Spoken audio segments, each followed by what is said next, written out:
Mesdames, Messieurs, bonsoir et merci de prendre le rendez-vous de cette nouvelle émission qui est et sera désormais la vôtre. L'info continue qui se veut un complément d'information sur les sujets brûlants de l'actualité. Canal 3 Bénin se propose à travers cette nouvelle trouvaille de partager avec vous l'analyse, le commentaire, l'appréciation et l'interprétation des confrères sur bien de thématiques qui défraient la chronique.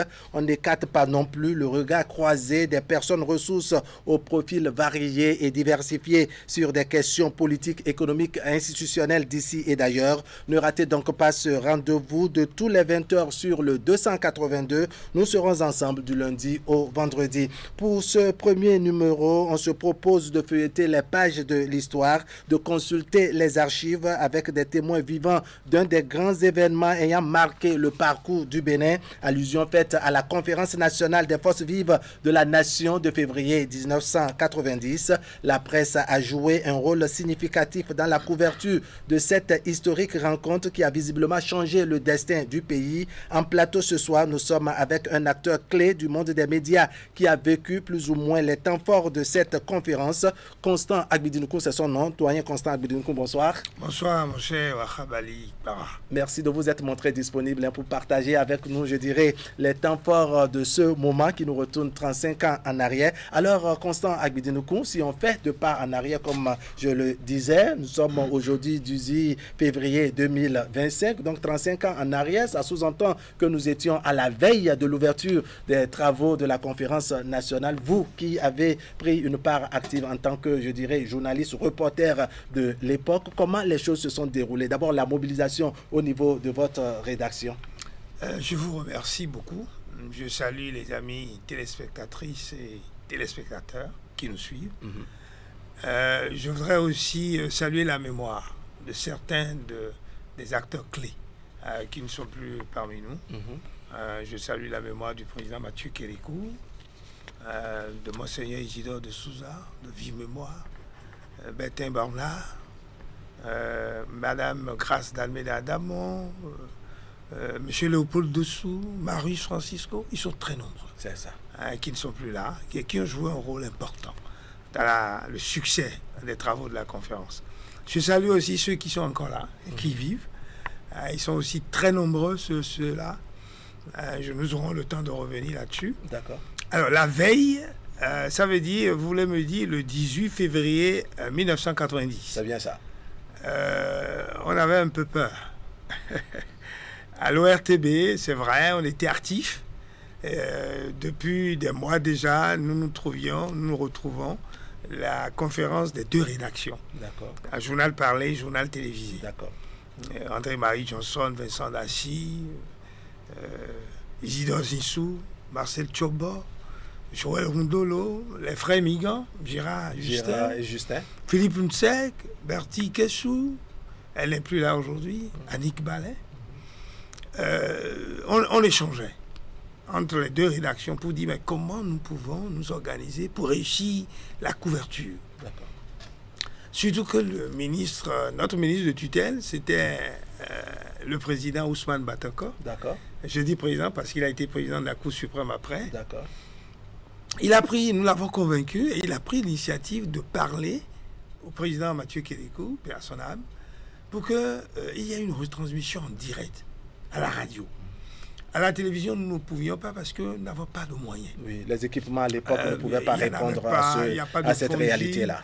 Il n'y avait pas de moyens, rappelez-vous, il y avait 6 mois, 7 mois d'arriérés de salaire. Les gens venaient et c'était le débrayage total. Les étudiants ont commencé, les enseignants ont suivi, ils sont très nombreux. La fonction publique, la plupart des corps, des structures. Mais à l'ORTB, nous n'étions pas en grève. Nous continuions de travailler. Seulement que quelques mois avant, nous avons observé la toute première grève dans l'histoire de l'ORTB, sous le PRPB. Avec des amis, Francis Ossou et autres, nous avons dit, il est temps, Clément Winotin, paix à son âme, Jean Rolacouet, nous avons dit, mais est-ce que nous devions continuer comme si rien n'était? Est-ce que nous n'allons pas soutenir aussi nos frères, les étudiants, les enseignants, tous ceux qui ont fait le débrayage Est-ce que nous allons continuer à dire oui, il y a des débrayage, et nous n'allons rien faire? Il fallait accompagner un peu le mouvement. Un peu. Alors l'histoire est un peu vaste sur ce domaine. Je voudrais comprendre un peu quelle a été la démarche retenue plus tard. Alors, une fois que vous avez été mobilisé au niveau de la rédaction, vous avez eu, je dirais, cet accompagnement de votre ministre de tutelle en son temps. Quelle a été la démarche du travail à faire au niveau de l'hôtel PLM à Lédio? Nous sommes tout de suite entendus que c'est une occasion d'or qu'il ne faut pas rater. Il ne faut pas laisser tomber. C'est-à-dire, nous nous sommes dit, écoutez, nous sommes des professionnels, plus que jamais, il faut montrer notre professionnalisme. D'accord. Et les collègues ont compris, de part et d'autre, à la radio et à la télévision. Je n'oublie pas les langues nationales. Oui. Je reviendrai qu'un joue un rôle très important. C'est ça. Très important. Nous voyons régulièrement, nous discutons comment nous allons faire. Il se peut que nous soyons intrigués, qu'on reçoive des menaces. Nous devons faire face à tout ça, sans inquiétude. Vous avez donc, je dirais psychologiquement, vous avez été préparé à toutes ces éventualités. On s'est préparé. D'accord. Pour dire, écoutez, c'est un événement important, il faut couvrir et il faut rester professionnel. D'accord. Un petit pas en avant maintenant. Nous sommes le 19 février. Le lundi 19 février. Comment les choses se sont passées à l'ouverture, le début donc? Voilà. Ce matin-là, il y a eu pluie. C'est ça. Déjà vers 5h, 6h du matin, il y a eu pluie. Et je me rappelais encore comme si c'était hier, mon père me disait, écoutez Constant, tu vois, dans nos traditions, quand il y a un grand événement et qu'il y a pluie, ça veut dire que ce sera bon. C'est ça. Que ça va aboutir avec de bons résultats. C'est un bon signe en quelque sorte. C'est un bon signe. J'y ai cru, parce que c'est papa qui le disait. Le matin, j'ai dit à papa, il faut me bénir. Vraiment prier pour moi, parce que je ne sais pas ce qui va se passer. Toujours est-il qu'il y a un peu de tension dans le pays. D'accord. Les sensibilités nouvelles politiques, c'était pas facile pour les converger vers PLM à Lédio. Surtout que le comité préparatoire a fait un très bon travail avec le président Robert Dossou et son équipe. Donc, ce matin, nous nous sommes rendus au PLM à Lédio assez tôt. Nous nous sommes dit à 7h, tout est mis en place. Il n'y a pas de retard. Oui. Et chacun doit s'occuper. Nous sommes partagés les rôles. Ceux qui doivent surveiller les hommes politiques, ceux qui doivent surveiller les gens de la société civile, les interviews que nous devions faire, les reportages, combien de minutes. Nous avons tout ciblé. D'accord. Vous particulièrement, quel a été le rôle, le travail qu'on vous a confié pour cette ouverture? On m'a confié 2 travaux. Notamment? Premièrement, je dois surveiller de très près avec André-Marie Johnson tout ce qui se passait autour des anciens présidents et du président Mathieu Kénéko. C'est ça. Secondo, des anciens présidents de la République. De la République. D'accord. Parce qu'il faut bien le dire, ils étaient nombreux.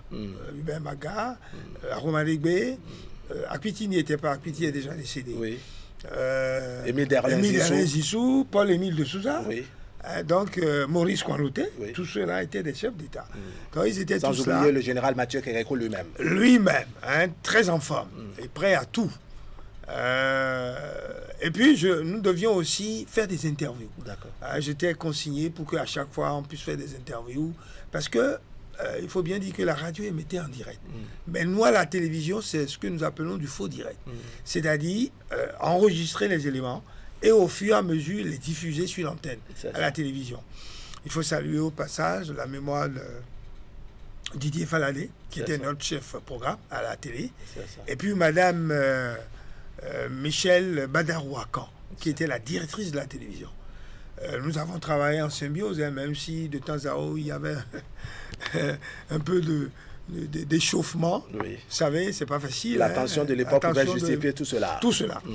Donc le premier jour, c'est l'ouverture et c'est les discours. Celui qui a pris la parole le tout premier, c'est le président du comité préparatoire, Maître Robert Dossou, qui a grosso modo dit on peut quitter Tukuntuna, Semekboji, Afrankou ou Natitengu. Ce qui nous doit nous réunir, c'est l'avenir du pays. C'est faire en sorte que nous puissions nous entendre pour travailler et pour que nous débouchions sur quelque chose de bien qui puisse permettre au Bénin, notre pays, d'avancer. Parce que la crise aidant, rien ne marchait plus dans le pays. Et nous étions à 6 mois, 7 mois d'arriérés de salaire et de bourse. Et aussi des pensions. Les pensions n'étaient pas payées. Donc, le président Robert Dossou a fait un très bon discours, très court. Ensuite, qui était directement retransmis, qui était retransmis en direct. Retransmis en direct par la radio. D'accord. Et à la télévision, nous devons ce que vous avez appelé le faux direct. Et après, à quel moment les choses sont devenues, je dirais, difficiles pour vous, pour cette première journée-là? Juste après le message de Robert Dossoué, du chef de l'État, oui. Parce que le président Kéko a pris la parole. Il veut que les délégués s'entendent, pas de longs discours, pas de blablabla, pas d'intellectualisme. Non, il faut se concentrer sur l'essentiel, proposer des choses importantes pour que l'économie redémarre, pour que les Béninois puissent s'entendre, puissent travailler désormais ensemble. Oui. Bref, trouver les solutions qui se posent à la crise. En fait, qui sont adaptables aux problèmes liés. Oui, tout à fait. Voilà. Et il parlait d'une charte nationale qui devait permettre de consigner des choses que nous allons suivre pour continuer la démocratie et donner un coup de pouce à l'économie nationale. Après ça, il fallait mettre sur pied, je dirais, un comité pour préparer je dirais, par exemple, l'ordre du jour, oui.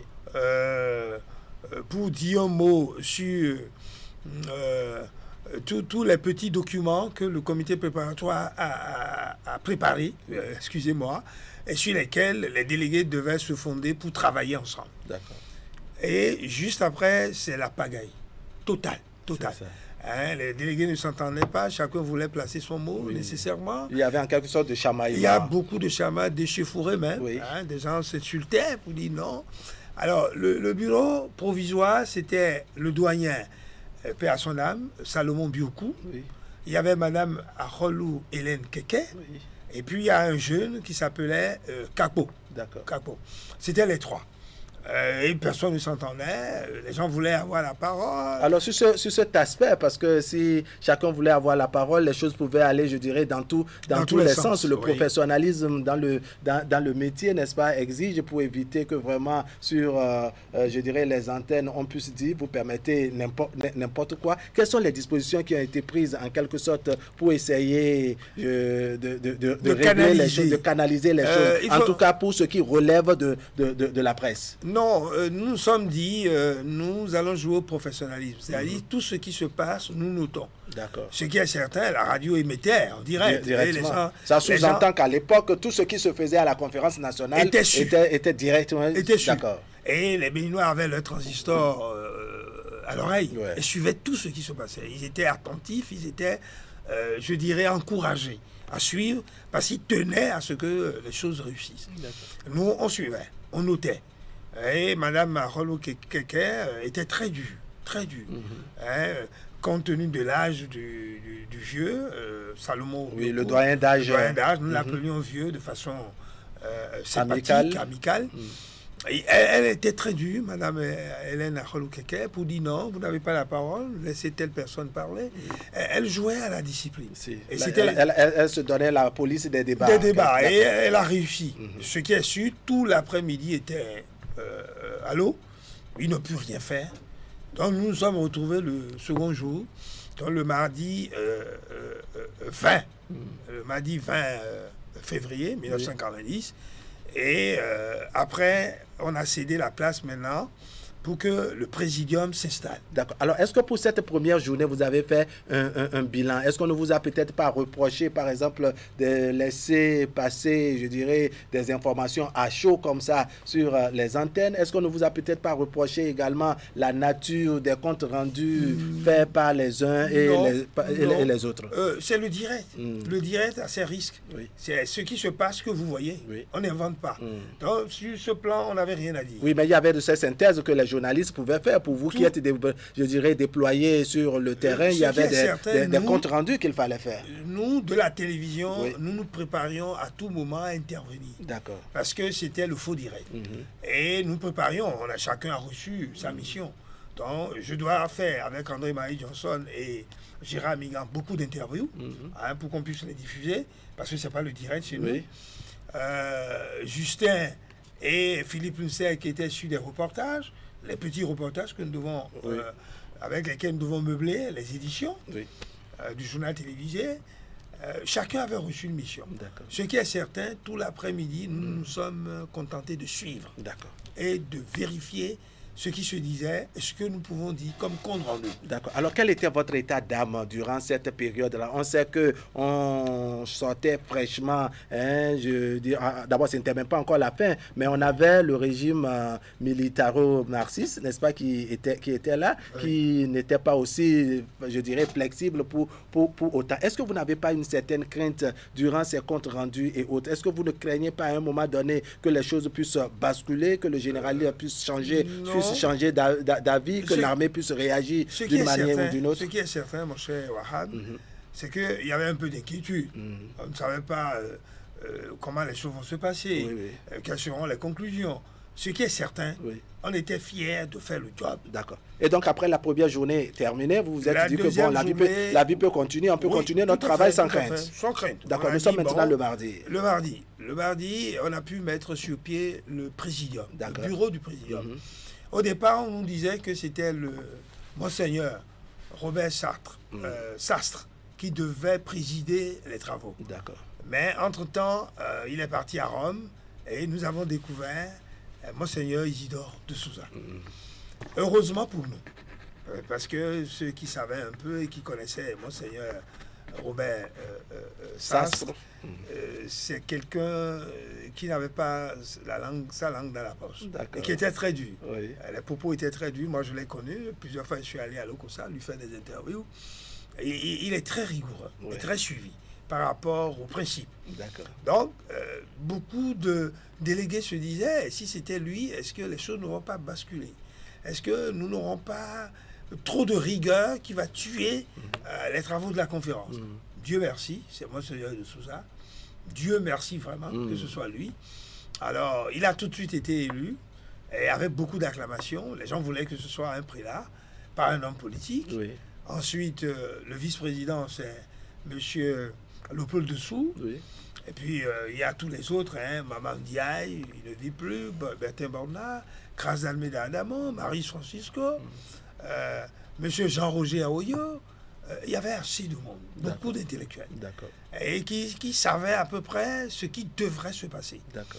Alors, on a mis le présidium en place, le bureau, et ils ont commencé par dépouiller un peu le règlement intérieur, qui a été préparé par le comité préparatoire. Et puis, tout ce qui concernait les petits dossiers concernant le Bénin, l'économie, notre économie, son état actuel, les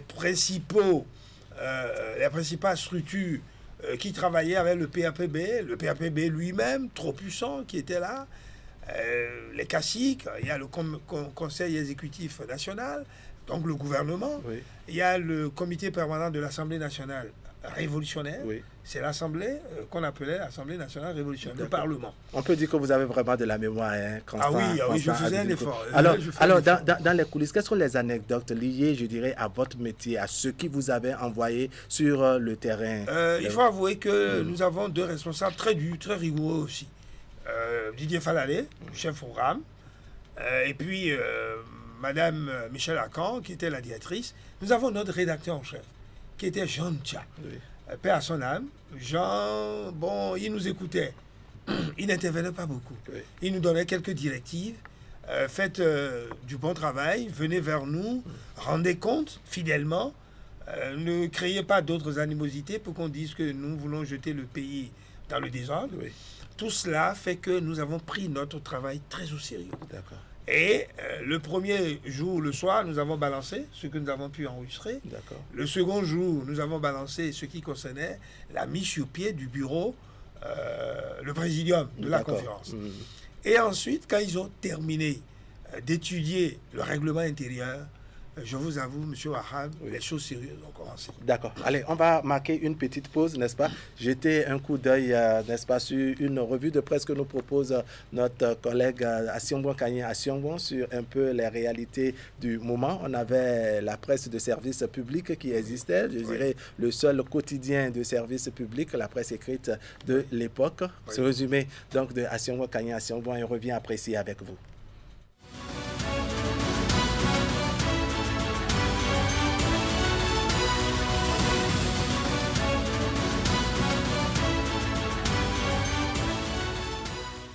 Bonjour à toutes, bonjour à tous et bienvenue sur cette revue de presse spéciale relative à la conférence nationale des forces vives de la nation. Dans un encadré paru dans le quotidien Ouzou, Ephrem Dossavi Messi écrivait que dans quelques jours, et plus précisément dans le courant de février, les forces vives de la nation de toute sensibilité politique et religieuse se retrouveront en une conférence nationale pour jeter les bases des nouvelles institutions devant présider aux destinées de notre pays dans les années à venir, surtout dans la vie politique nationale, économique et socioculturelle.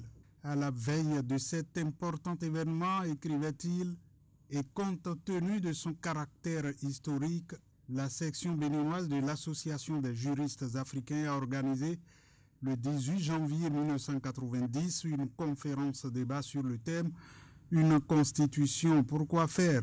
Un rendez-vous scientifique fait de débats et contributions enrichissants où juristes de toutes catégories, journalistes des différents organes de presse, cadres à divers niveaux de la vie économique nationale se sont retrouvés pour réfléchir ensemble à cette question. Et la réponse à cette question n'est pas venue de la bouche de Maître Saïdou Agbantou, président de l'Association des juristes africains, comme certains pouvaient s'y attendre, mais plutôt d'un éminent juriste béninois, professeur de droit à l'Université de Paris 1, Maurice Arenranzoglele. D'entrée de jeu, il est entré dans le vif du sujet en assimilant la Constitution à une loi fondamentale puisqu'il s'agit d'une question de terminologie juridique.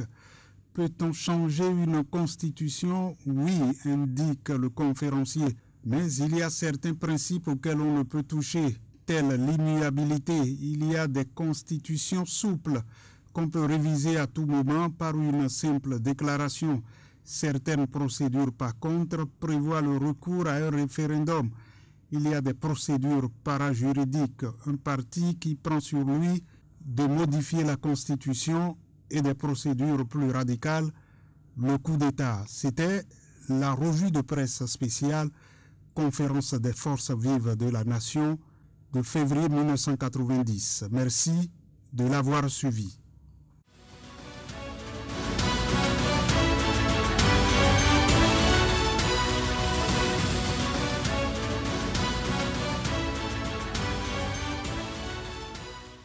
Allez, on est de retour en plateau après cette revue de presse spéciale liée à la conférence nationale des forces vives de la nation de février 1990. Constant Agbidinoukou, vous avez jeté un coup d'œil avec nous sur l'écran. Vous avez vu la mémoire donc du quotidien de service public et Ouzou. Oui. Les choses ont évolué. Aujourd'hui, on parle de la nation. Donc, quand on feuillette les pages de l'histoire, on retrouve donc ces informations dedans. Qu'est-ce que vous avez à dire après, je dirais, cette petite synthèse que vient de nous faire Sion? Alors, ça me rappelle que Ouzou, on a failli ne pas avoir Ouzou pour couvrir l'événement. Pourquoi? Parce qu'ils n'ont pas de moyens, ils n'ont rien. Ils ont dit qu'ils n'ont pas de fongible, ils n'ont aucune pellicule, ils ne peuvent pas travailler.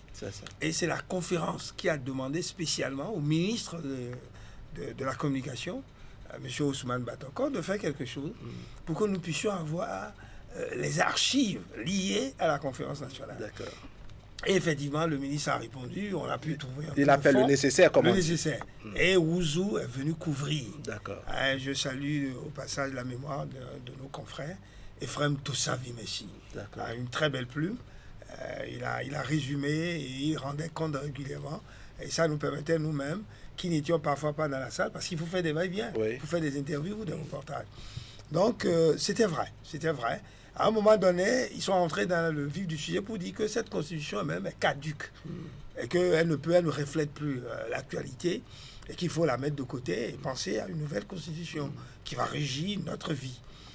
Ensuite, ça posait déjà comme problème. Les gens pensaient qu'on ne devrait plus accepter pour une transition d'une année le président Kéliko. C'est ça. Les gens voulaient qu'on le décharge et qu'il n'y a plus de présidence de la République. En résumé, à partir de cet instant, on peut dire qu'on est rentré dans le vif du sujet. Ce qui nous rassemblait en 90, n'est-ce pas, est en train d'être abordé. Sérieusement. Et le président Kérékou participait activement aux travaux. Il faisait des navettes entre la présidence et PNM Aléjo. Dès qu'il y a un problème et que, bon, on sentait qu'il devait intervenir, le président venait. Et il y avait ce sujet où on disait, non, c'est caduc, monsieur le président, vous devez quitter. Et puis, on ne parlera plus de vous. Vous avez mal géré le Bénin, mal géré l'État. Le président a dit, il est prêt à tout. Mais qu'on ne lui dise pas de démissionner. Que militaire ne démissionne pas. Et qu'ils peuvent le destituer. Il a été très clair. Mais qu'on ne nous dise pas démission. Ça n'existe pas dans son langage militaire. Donc, les gens disent, bon, tant mieux, on ne va pas le destituer, il ne va pas démissionner. Peut-être, on va faire une transition où il ne fera qu'une année et il n'aura qu'un titre honorifique. C'est-à-dire que ce n'est plus lui le chef du gouvernement. Le chef du gouvernement, ce sera le Premier ministre.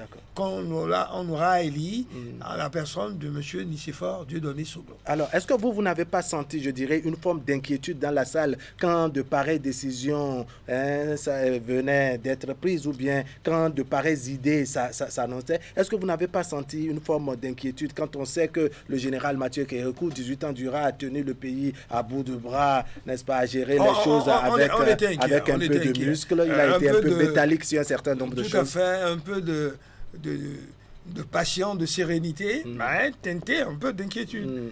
Parce qu'on ne savait pas ce qui va se passer. Et ensuite... il fallait prier tous les dieux en quelque sorte. Ensuite, quand on disait un peu que le président Kérékou, on doit le décharger, il ne doit plus être président de la République, il y avait le colonel Maurice Condoté, personnel, qui a réagi de façon violente. Et qui a injurié les délégués, et il disait à certains qui sont rentrés qu'ils couchaient déjà avec les anciens présidents, ils prenaient de l'argent. Il a trouvé qu'on déballerait trop sur le compte de l'armée.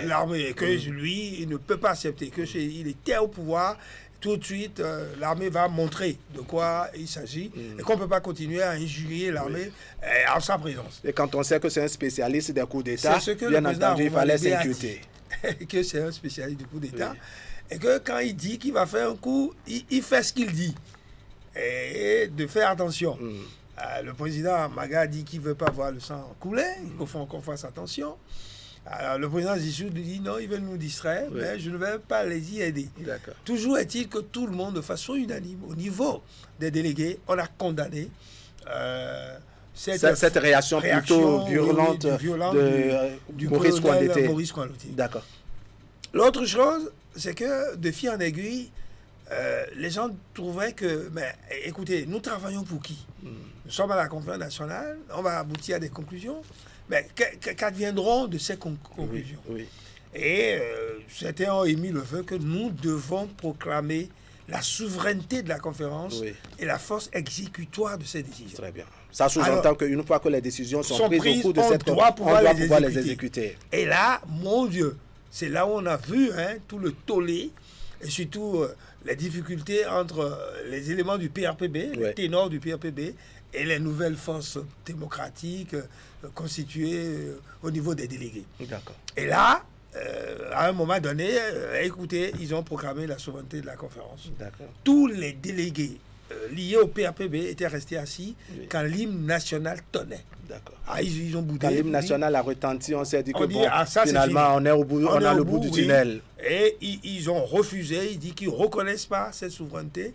La conférence, mais elle est votée à une grande majorité et ça s'est imposé à tout le monde. D'accord. Alors, Constant Gbidinoukou, on note qu'il y a beaucoup de choses à dire. Vous avez suffisamment de la mémoire et ça devient très intéressant de vous écouter, mais nous avons l'impératif du temps. Je voudrais vous écouter en termes de conclusion un peu sur les réalités de la presse d'hier à aujourd'hui. Qu'est-ce que vous avez à dire?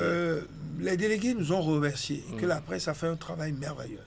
Ce qui est certain, nous nous sommes dit, nous tous, surtout de l'ORTB, qu'il n'est pas question. Nous n'allons pas à la conférence pour nous plaire, faire figure, non. Nous devons travailler et aider les Béninois à déboucher sur quelque chose de concret. Et nous l'avons fait, on n'avait pas peur.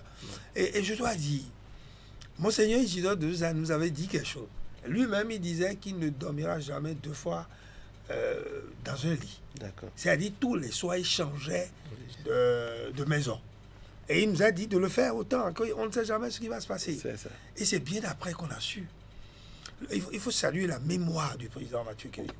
Vous savez que le président Mathieu Kérékou a donné des instructions fermes à certains de ses gardes de corps, dont l'adjudant-chef Tété, que je connais très bien, et qui a dit, si jamais quelque chose arrivait aux journalistes, c'est vous, je m'en prendrai à vous. Et vous aurez les conséquences. C'est-à-dire, il faut nous surveiller. Nous surveiller en nous protégeant. C'est pas pour nous déranger. Oui. Bien. Donc vous avez bénéficié d'une certaine protection, même si vous ne le savez pas d'emblée. Personne ne savait. Oui. C'est bien après qu'on nous a informés. D'accord. Est-ce qu'aujourd'hui vous pensez que la presse bénéficie de tant de protection et ce serait votre mot de conclusion, Constant Abedinoukou? Je ne suis pas sûr. Je ne suis pas sûr. Mais tout dépend de nous-mêmes. D'accord. Vous savez, la presse doit faire son job. C'est une presse libre. Mais le professeur Albert Tévoisier l'a bien dit. Une presse libre, mais responsable. D'accord. C'est-à-dire, une presse ne peut pas faire n'importe quoi. Il faut respecter la vie privée des gens. Il faut respecter l'information. Il ne faut pas mentir, si vous vous permettez. Il faut donner la vérité. Oui. Il faut donner la parole à tout le monde. Et rester professionnel. Rester tout le temps professionnel. Constant Abedinoukou, merci beaucoup. Merci d'être passé sur le plateau de Info Continue. Ça a été un grand plaisir de vous écouter, n'est-ce pas? Mesdames, Messieurs, ce serait tout pour aujourd'hui. Merci de nous avoir suivis. L'information continue toujours sur Canal 3 Bénin. On va se retrouver demain pour partager avec vous le reste de l'actualité. Bien d'autres numéros vont suivre, n'est-ce pas, au fur et à mesure, toujours liés à la conférence nationale des forces vives de février 1990. Ça fait 35 ans en arrière. On a bien d'autres professionnels des médias qui ont pris part à cette conférence nationale et qui ont des anecdotes, des réalités, les réalités des coulisses et autres à partager avec nous. Restez fidèles à nos programmes pour ne rien rater. Allez, portez-vous bien.